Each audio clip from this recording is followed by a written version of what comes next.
Apakah Anda pernah bertanya-tanya bagaimana cara para investor profesional menganalisis saham? Hari ini, kita akan membedah saham RONI bersama-sama, dan saya akan membagikan rahasia analisis fundamental yang bisa Anda terapkan sendiri. Selamat datang di channel kami. Dalam video ini, kita akan mempelajari cara menganalisis saham RONI menggunakan data fundamental. Pengetahuan ini sangat penting bagi Anda yang ingin memulai perjalanan investasi saham dengan landasan yang kuat. Sebelum kita mulai, perlu diingat bahwa video ini bertujuan untuk hiburan dan edukasi tentang analisis fundamental saham, bukan sebagai rekomendasi investasi.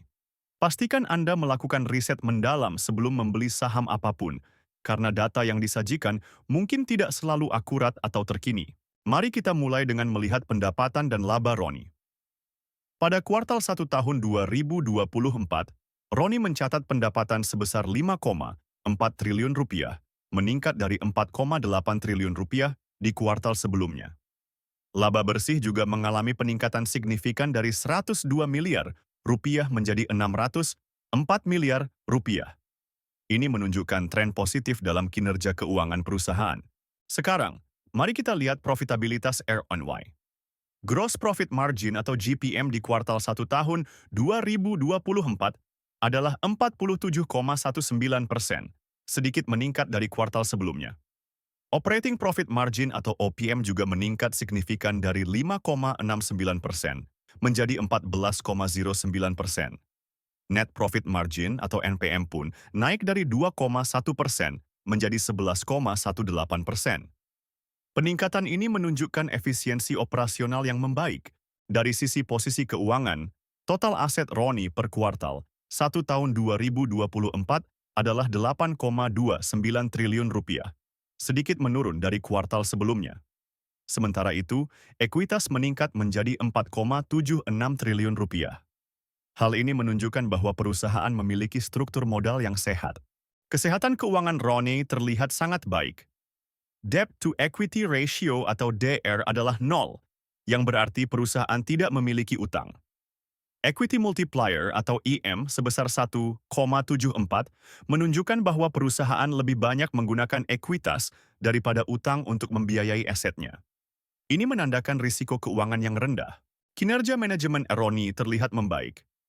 Return on Equity atau ROE meningkat dari 5,87% menjadi 16%. Return on Assets atau ROA juga naik dari 3,17% menjadi 9,18%.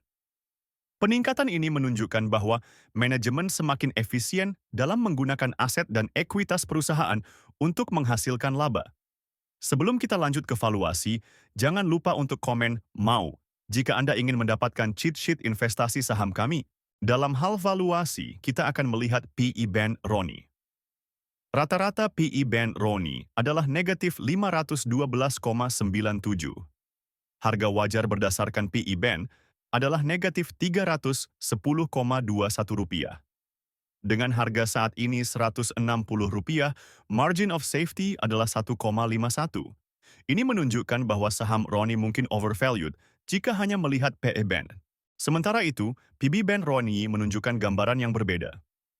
Rata-rata PB Band adalah 59,04. Harga wajar berdasarkan PB Band adalah 283,4 rupiah. Dengan harga saat ini 160 rupiah, margin of safety adalah 0,43. Ini menunjukkan bahwa saham RONI mungkin masih undervalued jika dilihat dari PB Band. Nah, itulah analisis fundamental saham RONI. Bagaimana menurut Anda? Apakah RONI menarik untuk diinvestasikan? Jangan lupa untuk komen saham apa yang ingin kita analisis selanjutnya. Jika Anda ingin mendapatkan cheat sheet investasi saham, komen "mau" di bawah video ini. Jangan lupa juga untuk subscribe channel kami dan tonton video lainnya untuk meningkatkan pengetahuan investasi Anda. Terakhir, jika Anda ingin mulai berinvestasi, download aplikasi saham investor melalui link di deskripsi video. Sampai jumpa di video berikutnya.